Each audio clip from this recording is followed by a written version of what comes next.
Hi, Stephanie Zima here, My Way of Life Coaching. And if you are tired, absolute sick and tired of feeling the defeat of no when you're reaching out to people, you want to pay attention today. Very close paying attention.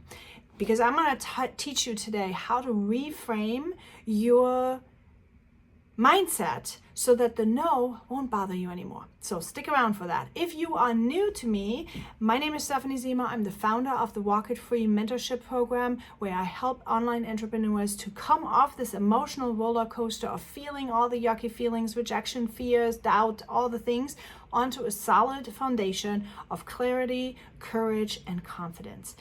And that is so needed in order to play the long game, in order to venture into the cold market where you are not going to sell to your friends and family and hustle everybody and tackle people in the grocery store, right? Where you are actually going to find and attract customers to you that are wanting what you have to sell. And that requires some skills, and that is what I'm teaching in this Walk It Free mentorship program. I'm not only going to get you in control of your emotions, but I will also help you identify your brand. I will identify together with you your strategy of how you are going to actually put your plan and your goals into action. So, but back to the topic, overcoming fears of rejection in sales. That is really what it is. So what do we need to do in order to get that accomplished, right? I tell you, I felt so scared of rejection all the time. Until I started realizing that the rejection actually was linked to an unsolved abandonment trauma that I had. And you may think to yourself, I'm not dealing with abandonment trauma. I was not abandoned. My parents were great. My family was great. And I want to tell you today that you may have abandonment trauma even if you have fantastic parents. My parents were not bad. They didn't leave me alone for hours and hours. They didn't just, they were not like Kevin home alone. No, they were there, but they were mentally not there all the time. So what happens in a child's brain when parents are preoccupied with adult stuff, with life stuff, with situations, when they're busy, right? When they have all the life's pressures that we have, what happens in a child's brain, they look at you and they are identifying thoughts of I must not be good enough. I must not be important. I must not be valid. I must not be whatever, fill in the blank, what it is for you. And when that is the case, the kids, and it all happens subconsciously, they get very, very, very anxious because remember, when you are a baby, your brain knows that if you are left alone, whether or not it's emotionally or physically, but if you're left alone, you're going to die. Okay, so you will come up with coping mechanisms that is not going to happen. So sometimes maybe you bury an aspect of your personality. Maybe you're burying thoughts or words or ambitions or something, and all of that happens subconsciously. All this information gets stored into our paradigm, because sometimes these things happened so early that you may not even have been verbal. So when you sit here and think, why am I afraid of rejection? I cannot put my finger on it. Why? Maybe because those cues that you've had were happening before you were even verbal, okay? Now, with abandonment trauma, especially when it comes with our primary caregivers, such as parents, for example, we are also sometimes feeling super, super shameful and guilty because we know that our parents love us. We know that they're trying and tried every single thing that they could to make us feel better, to be there for us, to maybe sacrifice for us, whatever it is. So this admitting that this may be and that you might be dealing with abandonment trauma, you could actually feel and experience a lot of shame and guilt that then again you're going to try subconsciously to push away. Okay, so when I realized that the rejection from people saying no to me triggered my abandonment trauma, that was the key that actually unlocked everything. Because when I thought this through, I started realizing that the people did not reject me. Okay, when they said no, they didn't reject me as the person. They rejected the idea, or they rejected the coaching, or they rejected the product that I was selling. They rejected that. They didn't reject me personally because they didn't know me personally. Okay, and when you think about it through a lens of compassion and empathy, you know that those people can have every right to say no. Right? Think about this. Vegans will always say no to the steak. If they're convicted vegans, they are never going to eat that steak, no matter how juicy it is. They won't buy that cheese either. Okay? They won't buy those eggs. They will not do that. So they need certain other products that they are going to buy, but they're not going to buy your steak. Now, would you get offended if you would know, hey, you're selling steaks and the vegan says, oh, no, thank you, I'm vegan? It's totally normal, because in your brain, it makes sense that a vegan doesn't eat the steak, right?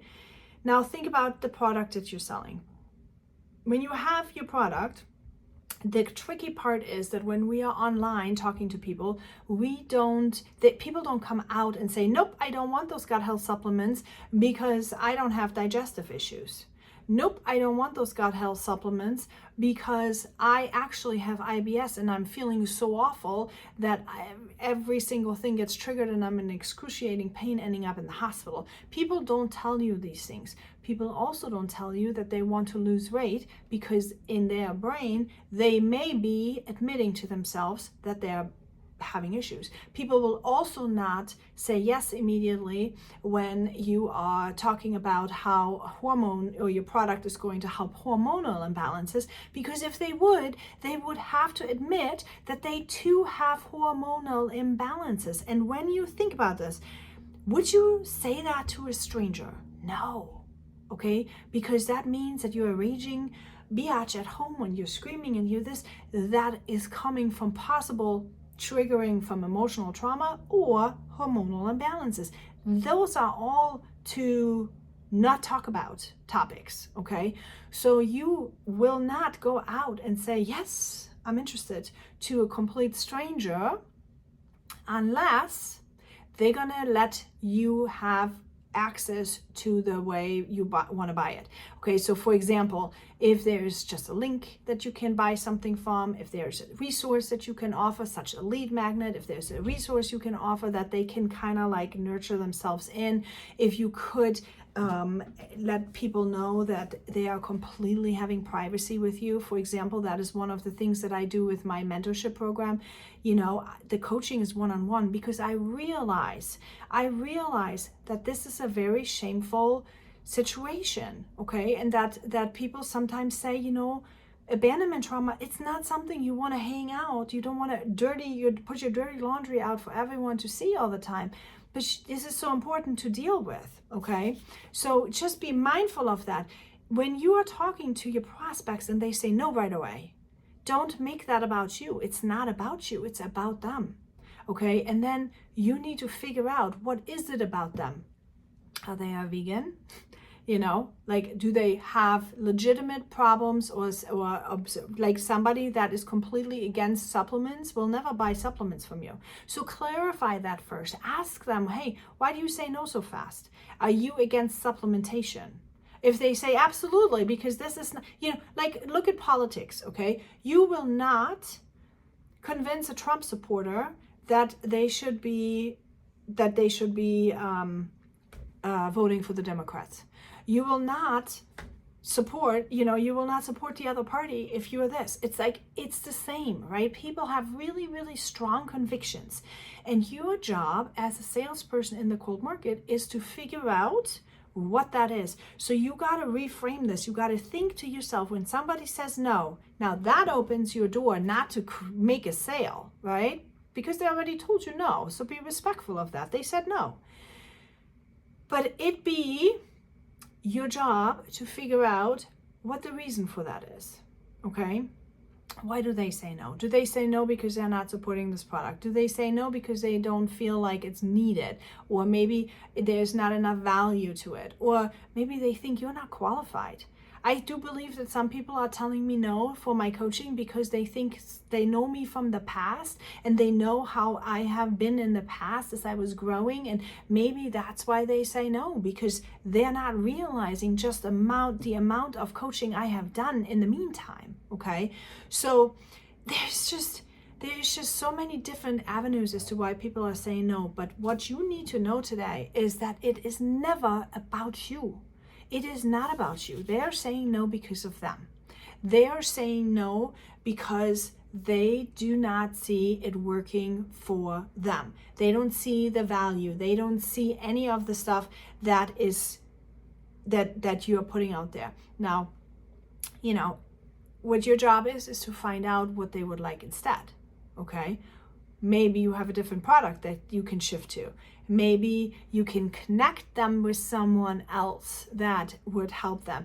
Maybe they're perfectly fine. Sometimes we try to push solutions on people that are actually perfectly fine. They're happy, they like where they're at, they don't want to change, and we should respect that. So then you move on to the next, right? You move on to the next person. You will attract the people that are designed for you and designated to you by just keep going, be respectful, and recognize that when you're having a problem with a no, it's because you have unresolved something. You have an unresolved trauma. You have an unresolved mindset obstacle. You are needing to deal with that, because if you have your stuff healed, right? My mentorship program is heal, connect, and level up. When you have your stuff healed, you will have enough confidence, you will have enough courage, you will have enough empathy and understanding that other people get to be other people and other people get to do what they want to do. You have grown through your own trigger enough that you are going to be okay with that. So you connect then with their vision, what they need, what you want, what you have to offer. You connect, okay? You really have to connect to make a sale. You cannot sell something without connection. You have to connect. Sometimes people are afraid of connection. Now that needs to be healed again, right? So you need to connect with people.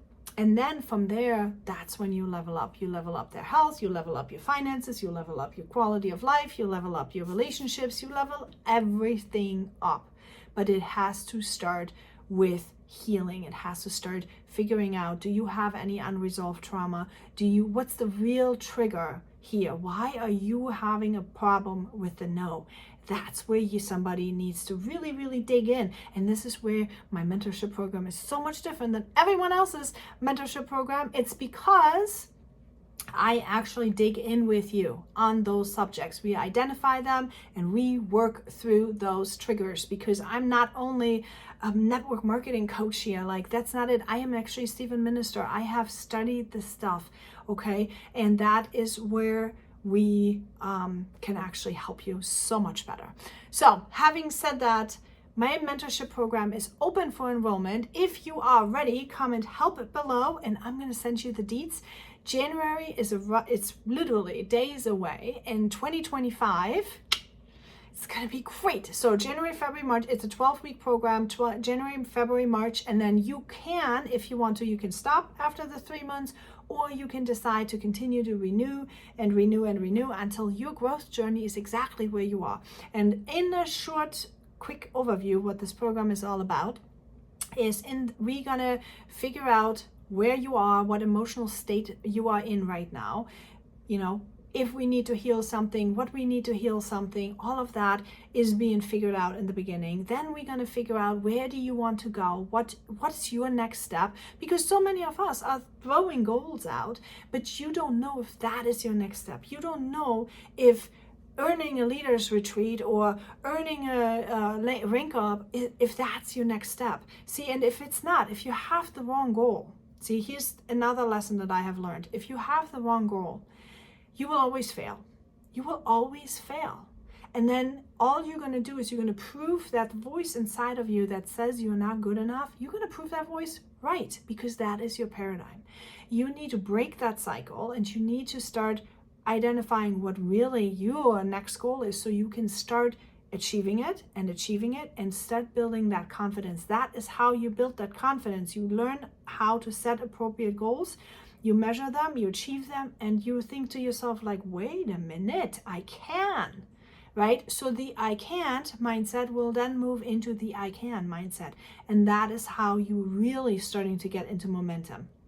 And from there, I am helping you to stay consistent. I'm going to work with you on your brand. I'm going to work with you on getting a really good habit rhythm that you can either then take on and do by yourself, continuing on, or if you need more one-on-one assistance, you want to talk more about things through, have a little counseling, on the side, this and this support, all of that stuff, you can just keep renewing the mentorship program, and there you have it. So now enrollment is open. Make sure you comment help below and hop on in there. Love to see you. Bye.